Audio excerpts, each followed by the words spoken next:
नमस्कार विद्यार्थी मित्रांनो, या व्हिडिओमध्ये आपण तुमच्या 10वीच्या इंग्रजीच्या पेपरमध्ये जे रायटिंग स्किल्स येतो त्यामध्ये कोणकोणत्या प्रकारचे प्रश्न विचारले जातात ते आपण समजून घेणार आहोत.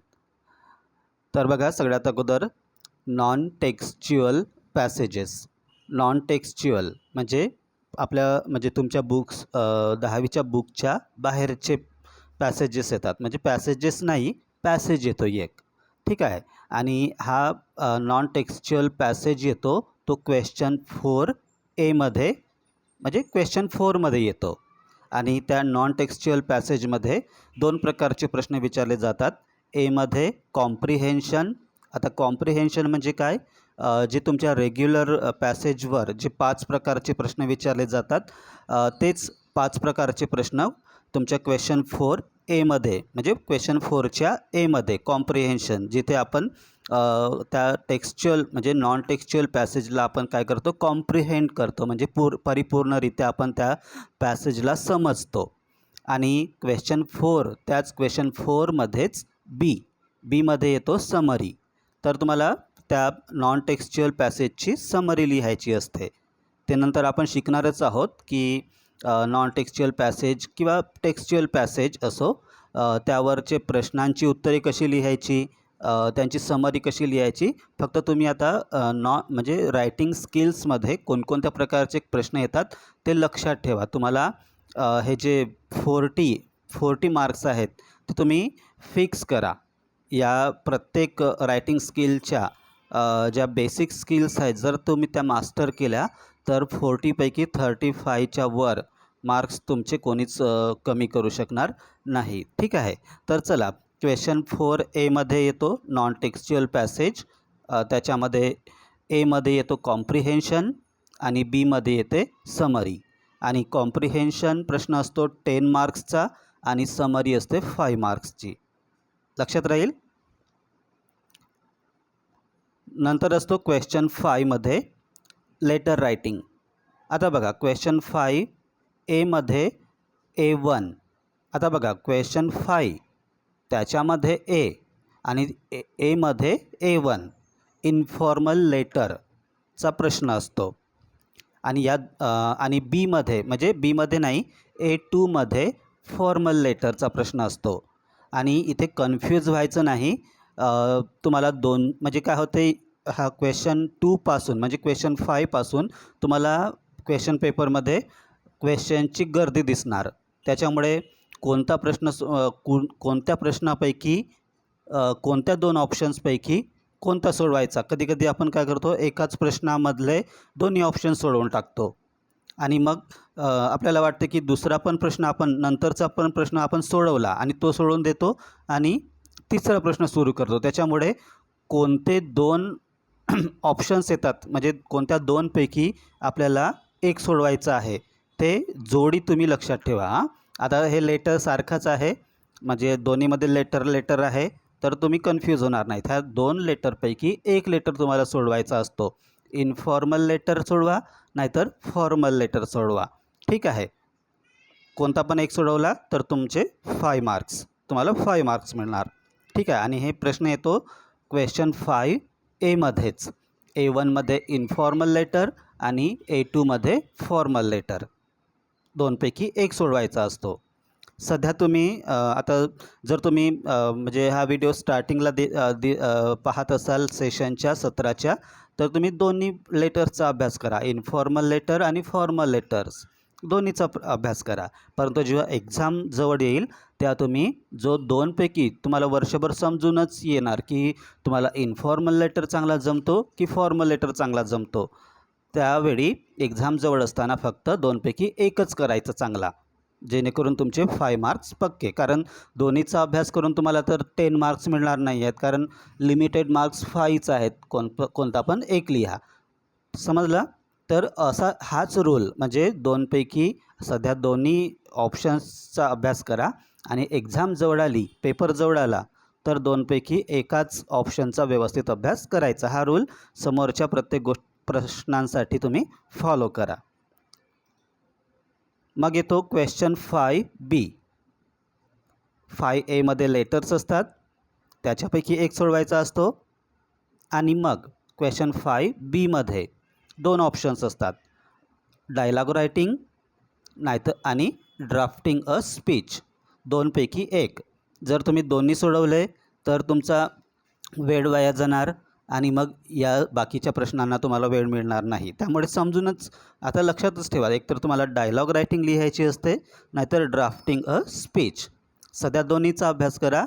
एक्झाम जवळ आल्यावर दोनपैकी जे तुम्हाला जमते त्याचा जास्त सराव करायचा. ठीक आहे. तर B1 असतो डायलॉग रायटिंगचा क्वेश्चन आणि B2 असतो ड्राफ्टिंग अ स्पीच. दोनपैकी एक सोडवायचा असतो तुम्हाला 5 मार्क्ससाठी. मग असतो क्वेश्चन 5 संपला. आता question 6. Question 6A A1 information transfer, म्हणजे क्वेश्चन 6 इन्फॉर्मेशन ट्रान्सफरचा क्वेश्चन येतो आणि A1 तुम्हाला नॉन वर्बल इन्फॉर्मेशनपासून वर्बल ती इन्फॉर्मेशन ट्रान्सफर करायची असते.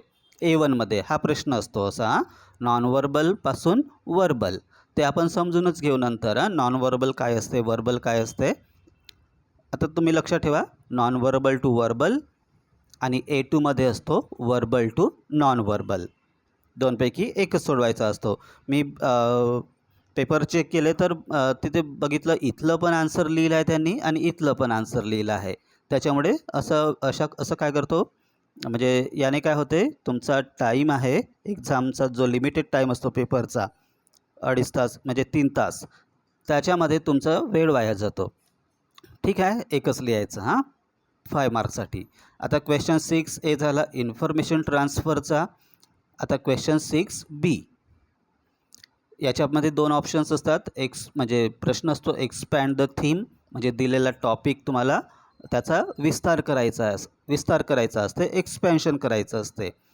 तर B1 असतो question 6B1 news report based on the given headline दिलेली असते. बातमीचा जो हे असतो हेडलाईन ती दिलेली असते आणि त्या हेडलाईननुसार पूर्ण न्यूज रिपोर्ट आपल्याला तयार करायची असते.